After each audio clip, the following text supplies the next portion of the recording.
তবে তোমার কথা শেষ পর্যন্ত রইল। তুমি লেখাপড়া না করে স্কুলে না গিয়ে জিতে গেলে, আর আমি হেরে গেলাম। সবকিছুর কাছে আমি হেরে গেলাম। তোমাকে আমি স্কুলেও পাঠাতে পারলাম না। এমনিতে তুমি না জিতলে আমার জন্য তো তোমাকে অনেক জ্বালা সহ্য করতে হতো। আমার জন্য তোমাকে আর কষ্ট পেতে হবে না। এই ঘরে তো আসা নিয়ে অশান্তিও হবে না, আর কখনো তোমার এই জিনিসপত্রে আমি হাতও দেব না। আমার জন্য হরিদাদা তোমাকে অনেক বকাবকি করেছে, মায়ের সাথে অশান্তি হয়েছে, এমনকি তোমাকে আর মাকে অনেকদিন না খেয়েও থাকতে হয়েছে। আমি সত্যি খড়কুটা গাইতে চলে যাব।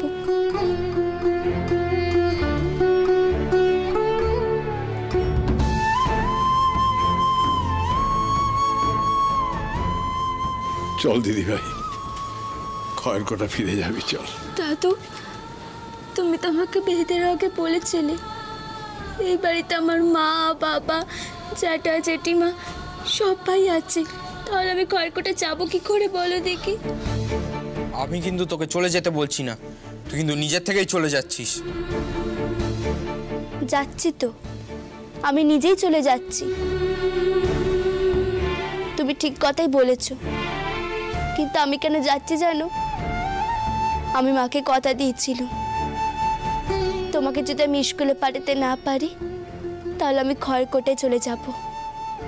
কাল সকাল হলেই আমি চলে যাব। এই তো আচ্ছা জ্বালায় পড়া গেল।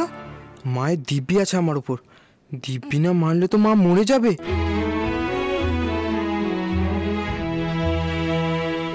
তুই আমায় জিজ্ঞেস না করে কেন কথা দিতে গেছিলি? দেখ, আমি স্কুলে যেতে পারবো না, এই আমি বলে দিলাম। এবার তুই কি করবি তুই ভেবে নে। থাকবি না চলে যাবি সেটা তোর ব্যাপার। এরপর কিন্তু আমার দোষ দিবি না যে আমি তোকে চলে যেতে বলেছি। কেউ যেন আমাকে সকলের সামনে অপমান না করে। যারা তো মানের চিন্তা, সে কি আর অন্যের মান টের পাবে? না গো, আমি কাউকে দোষ দিচ্ছি না, আমার নিজের কপালেরই তো দোষ। আমি নিজেই চলে যাব। সব কথা গো যায় না শোনা, যেমন চোখের কথা, চোখে চোখে কথার সুর, মনে মনে ব্যথা। এ ব্যথা বুঝবে কে গো যার বুকেতে বাজে, সেই শুধু শুনতে পায় সকল সুরের মাঝে, সকল সুরের মাঝে।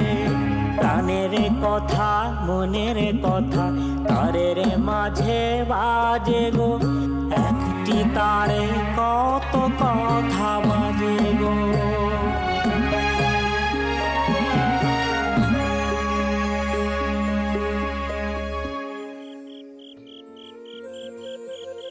এই নে আলু এনেছি।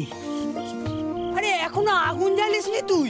তেঁতুল কোথায়? এই তো এই তো, এই যে তেঁতুল। আরে মশলাপাতি কোথায়? এই তো এই তো না মশলা। দে দে দে দে। আলু পোড়ানো হয়ে গেলে মশলা দিলে আমরা আলু কাবলি বানাবো। সবই তো হলো, কিন্তু সর্দার এখনো এলো না। মনে হয় শুধুর সঙ্গে খুব ঝগড়া করছে। আমাদের খুব ভুল হয়েছে রে, শুধু সন্দেশের কথাটা শঙ্করকে বলে দিয়ে। মেয়েটা খুব ভালো রে বল। এই কারণেই তো তোদের গবেট বলা হয়। দাদা, ভুল তো করেইছিস, অবশ্যই ভুল করেছিস। শুধু তোদের ওপর ভরসা করে তোদের খাইয়ে দাইয়ে একটা দায়িত্ব দিল, আর তোরা হ্যাঁ খেয়ে দে একটা কথা রাখতে পারলি না। জানিস জানিস এর ফল কি হয়েছে জানিস? শুধুর বাক্স প্যাটরা সব গোছানো হয়ে গেছে, ও চলে যাচ্ছে। কাল সকালেই কথা মতো আমাদের বাড়ি ছেড়ে ও খয়েরকোটা চলে যাচ্ছে। তোদের মাথায় কি কিছুই নেই রে? হ্যাঁ, তোদের ওই নিধিরাম সর্দার তোদের যা বোঝায় তোরা তাই বুঝিস। এই পরের ক্ষেতের আলু চুরি করে এনে কাবলি বানিয়ে খেয়ে দে দিন কাটবে তো? বড় হয়ে কাজকর্ম কিছু করবি না? নাকি নাকি তখন তোদের ওই সর্দার দায়িত্ব নেবে খাওয়া দাওয়ার? আসল সময়ে সংলাপগুলো এমন গোলমাল হয়ে যায় না, এখন ভুরকে গেলে ওরা সম্মান দেবে আমায়? দাদা শোনো, আগে আমার কথা শোন। তোরা কেন বুঝিস না? কেন বুঝিস না তোরা? শঙ্কর নিজের মর্জি মতো তোদের চালনা করে। ও নিজে স্কুলে যেতে চায় না, তাই তোদের মাথায় এইসব ভুলভাল ভাবনা চিন্তা ঢোকাচ্ছে। তুমি বলো দাদা, আমরা কি করব?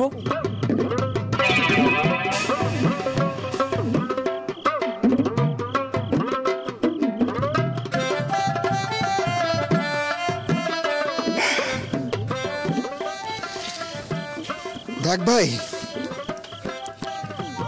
আর কিছু করিস না করিস, পড়াশুনোটা কর।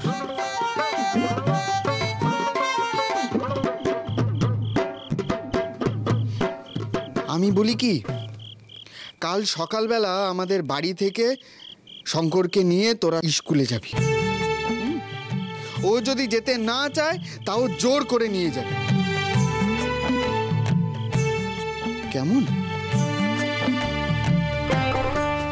নইলে কিন্তু তোদের কপালে দুঃখ আছে। কার ক্ষেত থেকে আলু চুরি করে এনেছিস আমি কিন্তু সেটা দেখেছি। এখন এই কাজ করতে পারলে ভালো, নইলে বটতলায় মোড়ল ডেকে তোদের বিচার করাবো আমি। কথাটা যেন মাথায় থাকে। হ্যাঁ, এখন দেখ, তোরা বড় হয়েছিস, বুঝতে শিখেছিস, দেখ কি করবি।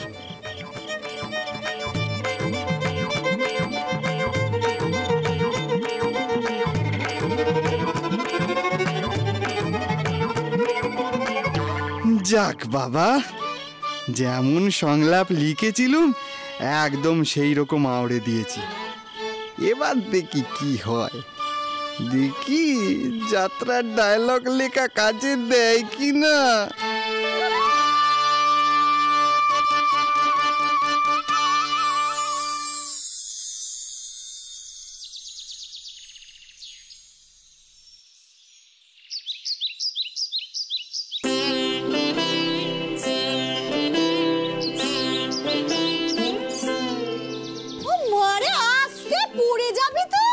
শঙ্কর, এই শঙ্কর, স্কুলে যাওয়ার সময় হয়ে গেছে তো। স্কুলে যাবি না? শঙ্কর বেরিয়ে আয়, স্কুলে যাবি তো নাকি? শঙ্কর, এই শঙ্কর, স্কুলে যাওয়ার সময় হয়ে গেছে তো, স্কুলে যাবি না? শঙ্কর, এই শঙ্কর, শঙ্কর বেরিয়ে আয়, স্কুলে যাবি তো নাকি? আমার স্কুলের জন্য ডাকতে এসেছে কেন? শুধু আবার কোনো কলকাঠি নাড়লো নাকি?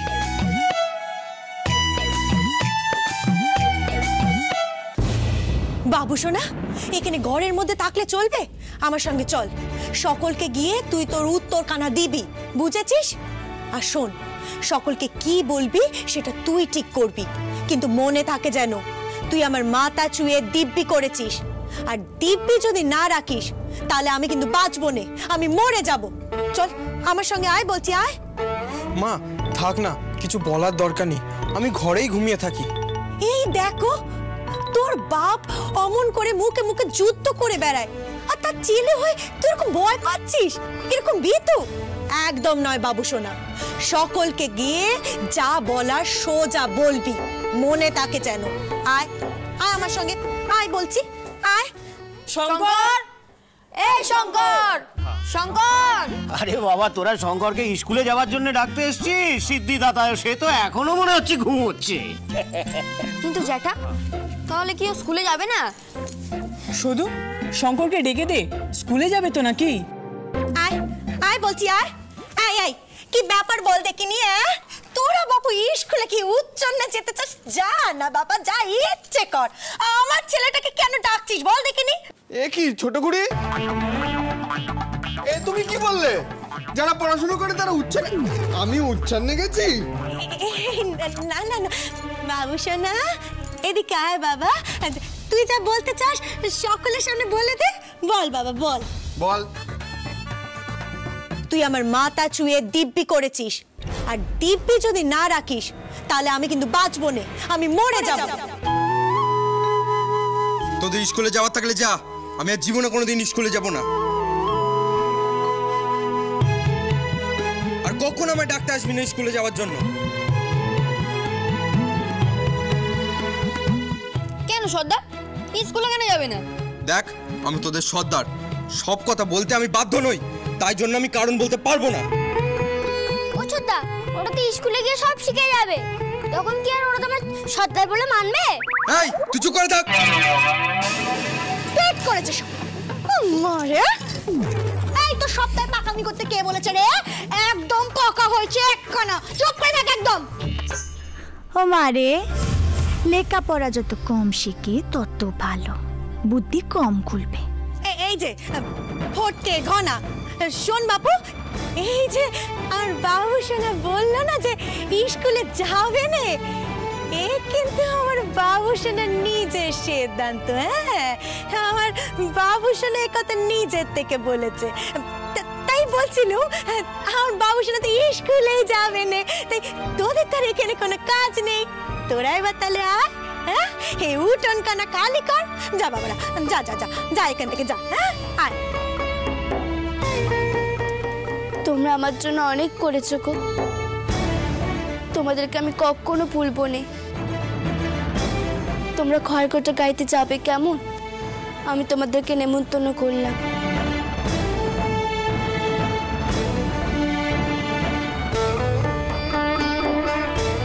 চল চল, শঙ্কর খুব বড় ভুল করছে।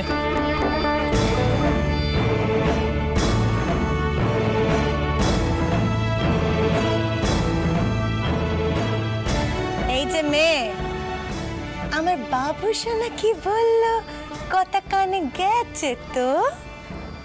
আমার বাবু সোনা তো স্কুলে যাবে না, সে কথা নিজের মুখেই বললো, শুনতে পেয়েছিস তো? নাকি আমার বাবু সোনাকে আর একবার কথা কানা বলতে বলবো? কি রে, আমার বাবু সোনা তো স্কুলে যাওয়া হলো নে, তুই কি কথা দিয়েছিলি তোর মনে আছে তো?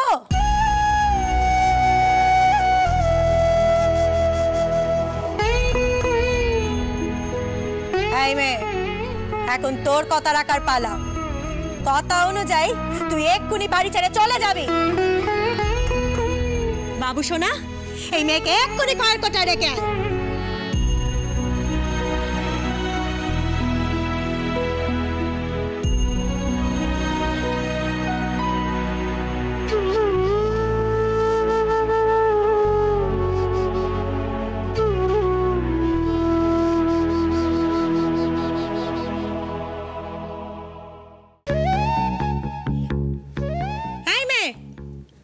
বাবু সোনার দিকে আমার ডাব ডাব করে কি দেখছিস? হ্যাঁ, না না না না না না, বলতে পারবি না আমার বাবু সোনা ইচ্ছে করে তোকে বাড়ি থেকে চলে যেতে বলেছে, মনে নেই? তুই নিজের মুখে সবার সামনে বলেছিলি আমার বাবু সোনাকে হয় স্কুলে পাঠাবি, না হলে তুই নিজে বাড়ি ছেড়ে চলে যাবি। তুই তো সাথে হেরে গেছিস। এখন তোর কথা রাখার পালা, তুই এক্ষুনি বাড়ি ছেড়ে চলে যাবি। কি রে, তুই দাঁড়িয়ে রইলি কেন? তুই কি মনে করেছিস আমার বাবু সোনা তোর যাওয়া আটকাবে, তোকে বারণ করবে? হ্যাঁ, উমা, শুধু কোথায় যাবে? এই জানিস, আজকে গ্রামে একজন ওই খয়ের কোটার মন বগানে বিক্রি করছিল, আমি বললাম নিয়েই যাই তোর জন্য। নে, খাবি না? কোথায় যাবি তুই? এই নে। শোনো, ও যেখান থেকে এসেছে সেখানেই ফিরে যাবে, ওকে একদম তুমি আটকাবে না বলে দিলুম। সে কি রে শুধু, তুই চলে যাবি বৌমা? এতদিনেও এই বুড়ো বাবাটার উপরে তোর একটুও মায়া জন্মায়নি? সত্যি চলে যাবি তুই? ছোটবেলা থেকে বাবা বলে ডাকতে পারিনি কাউকে, জল মোছার জন্য মায়ের আঁচলটিও ছিল না।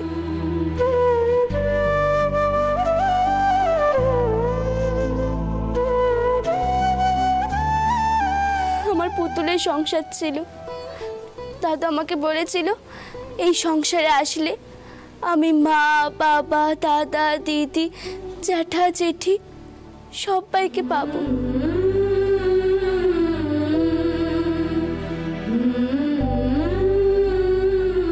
কিন্তু মাকে পেয়েও যে আমি মা বলে ডাকতে পারলাম না।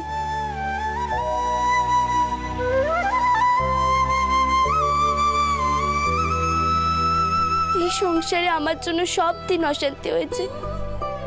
আমি চলে যাওয়ার পর যদি এই সংসারে সবাই ভালো থাকে তাহলে আমি চলে যাব।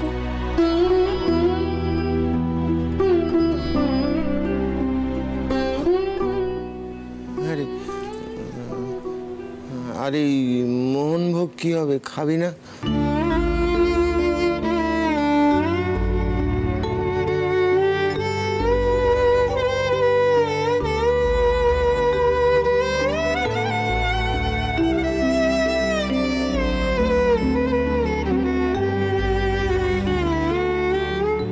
আমি তো একটু খেলাম, এবার আপনি খান। বলি এত যে পিরিত দেখাচ্ছ, এই যে শুনে রাখো, ও কিন্তু এখন থেকে আমাদের আর কেউ নয়। হ্যাঁ,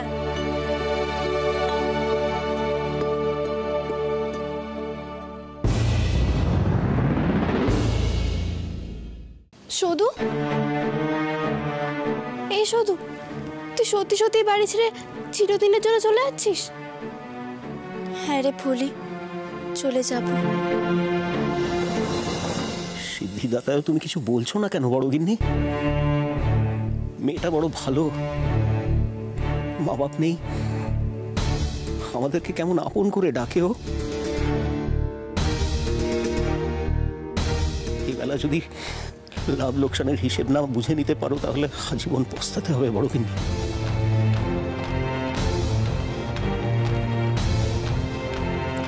আমি কি করব সে কথা তোমার ভাইয়ের বউ বুঝলে তবে তো।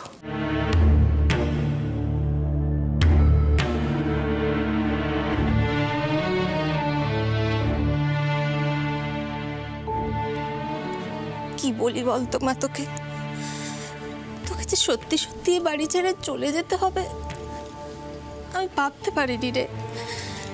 কি করব বল, তুই যদি আমার ছেলের বউ হতিস তাহলে তোকে বেঁধে রাখতে পারত, কিন্তু ছোটই তো তোকে নিয়ে খুশি নয় রে মা। কি করবি বল? মারে জোয়াল যে টানে ভার সে জানে।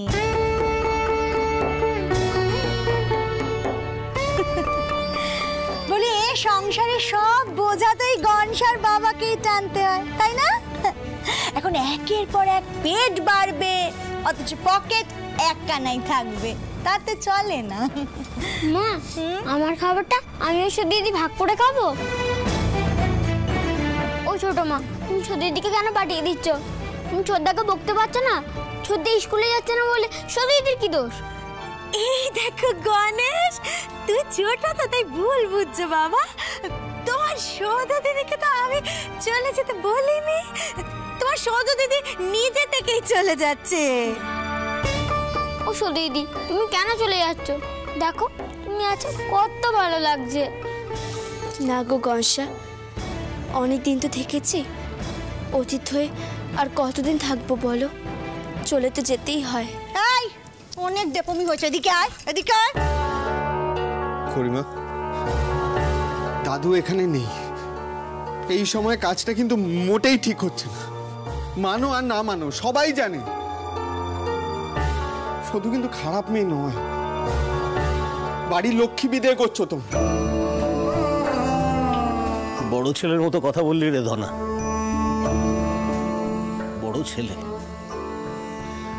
আচ্ছা দাদু ফিরুক, তারপর না হয় সিদ্ধান্ত নিই। ধনা, এই দেখো আমাকে ভুল বোঝে, এই দেখ সবাই আমাকে শুধু শুধু ভুল কেন বুঝছো বাপু? তোমরা ভাবছো তো যে আমি এই মেয়েকে বাড়ি থেকে তাড়িয়ে দিচ্ছি? আসলে তো তা নয়, এই মেয়ে শর্ত রেখেছিল, শর্ততে হেরেছে, তাই লজ্জায় না নিজেই বাড়ি থেকে চলে যাচ্ছে। এই তুই এখানে দাঁড়িয়ে দাঁড়িয়ে শুনছিস যে সকলে ভাবছে আমি তোকে তাড়িয়ে দিচ্ছি, ওদের বলতে পারছিস না যে তুই নিজে থেকে চলে যাচ্ছিস?